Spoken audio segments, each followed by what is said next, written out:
It gives me a great pleasure to introduce my sister, Mrs. Sudha Murthy, and most of you know her well, and you already know that she grew up in Hubli. She graduated from this campus. She got her undergrad degree in engineering from BVB College, and she was the only female student of her batch then, and she stood first to the university. Then she then went to Indian Institute of Science at Bangalore and was one of the few girls to get a master's in engineering. And she was the first lady to join the telco in Pune, and most of you know she wrote a letter to Ratan Tata because in those days the jobs at telco were only offered to men, and so she wanted to know the reason, and so she was the first one to join the telco. And she got married to Narayan Murthy in 1978 and helped him found Infosys in 1981. She had 2 kids and moved to Bangalore. She has been an excellent mother, and over the past 30 years, she has been a college professor and a writer. And for the past 10 years, she has been the chairman of Infosys Foundation. You know all of this, but now let me tell you some of the things that you don't know. Sudha has always been a voracious reader. She would take hours to finish her meals whenever she had a book in her hand, and that used to irritate me a lot.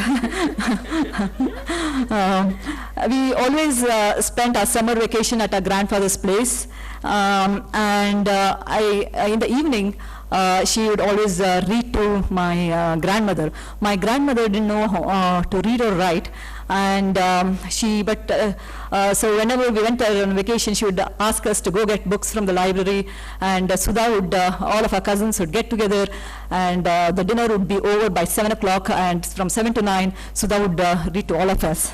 And I would look forward to Sudha reading the book to my grandmother in the evening, and finally, my grandmother really got interested in reading, and she you must have read Sudha's books. My grandmother learned to read and write at the age of 56, so Sudha was her teacher.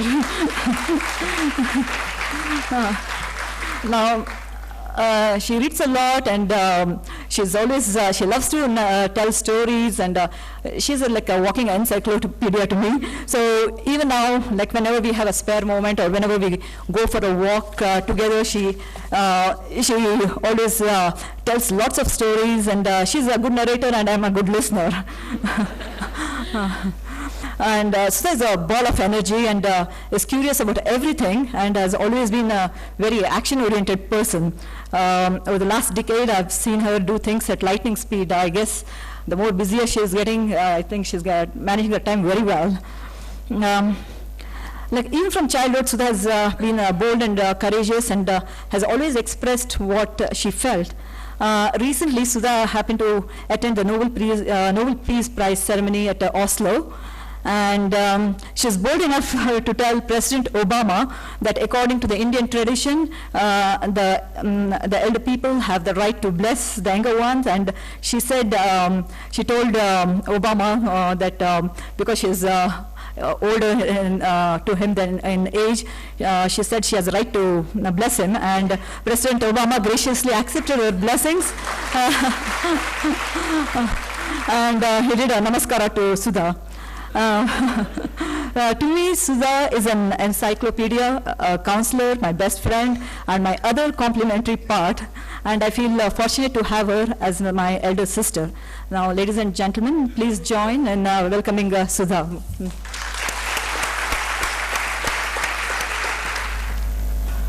ಎಲ್ಲರಿಗೂ ನಮಸ್ಕಾರ.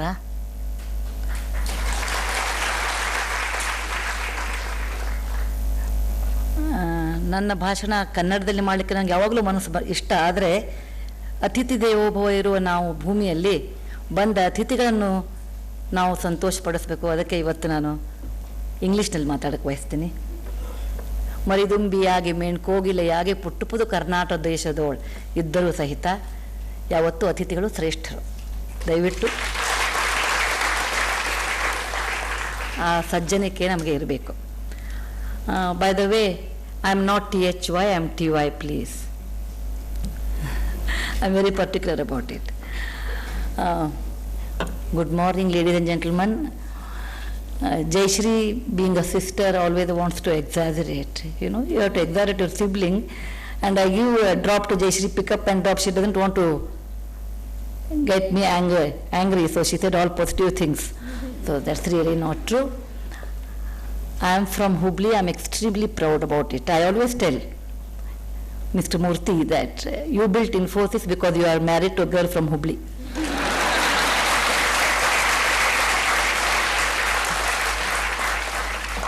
I tell my nephew Pawan Deshpande, who is building a company, that he also will be successful, not because I know the product or market strategy, because he is married to a girl from Hubli.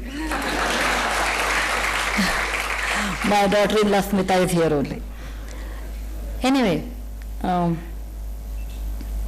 for the last 15 years I am with Infosys Foundation. It has given me tremendous pleasure. Actually, it has made me to understand what I am. I have dedicated one of my book to Infosys Foundation, and someone told me, Infosys Foundation is not a living organization, why you have to dedicate that book to an organization? I said,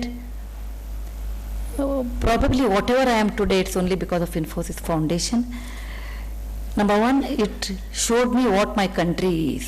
India is not a $1 billion software export. It is not a catwalk on the ramp.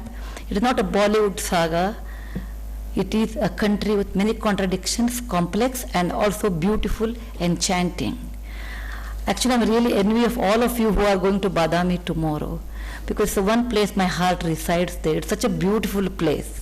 If you go there, there are many inscriptions on the stone which says how a human being should be there, how a Kannada person was there in 620 AD. So India is not like what you see, it's really complex.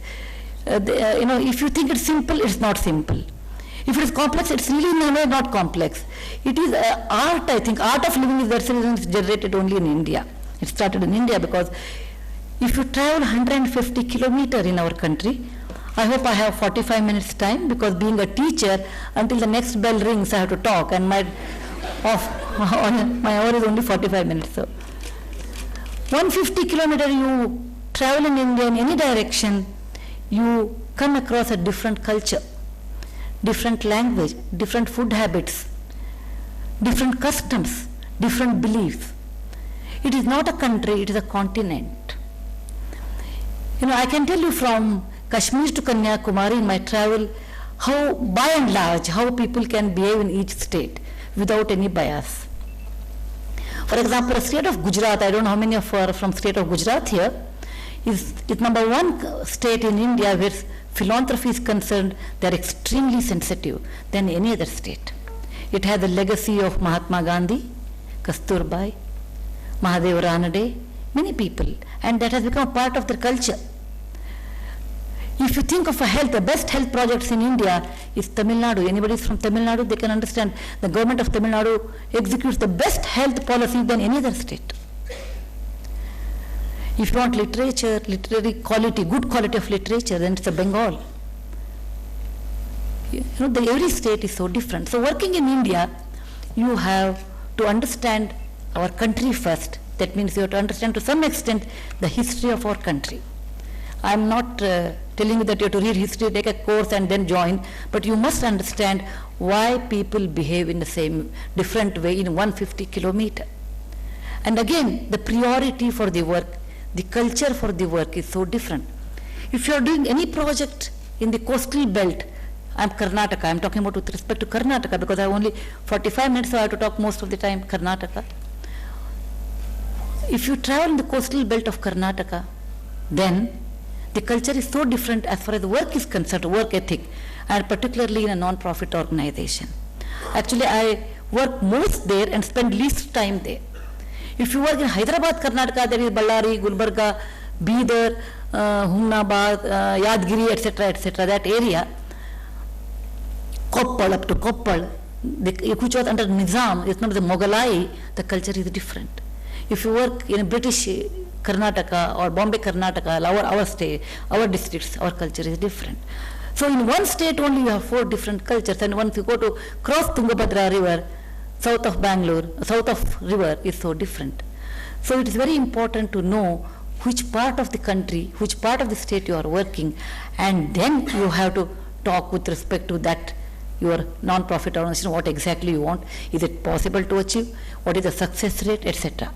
For example, any literary project if I introduce in coastal Karnataka, the success rate is 95 to 98%, and the same project, the success rate is between 70 to 80% in Uttar Karnataka, that is our North Karnataka, and it is between 50 and 60 in Mogalai Karnataka. It goes on varying.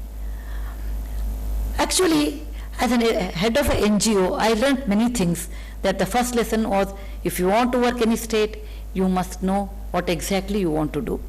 Though my topic they have given me, I said, I never talk to the topic. The reason is what I have learned without any book, with interacting with people, that I want to tell, and that experience I want to share. And of course I will talk ಬದಲಾಗುತ್ತಿರುವ ದೃಷ್ಟಿಕೋನ. I can spell it without any problem. Okay.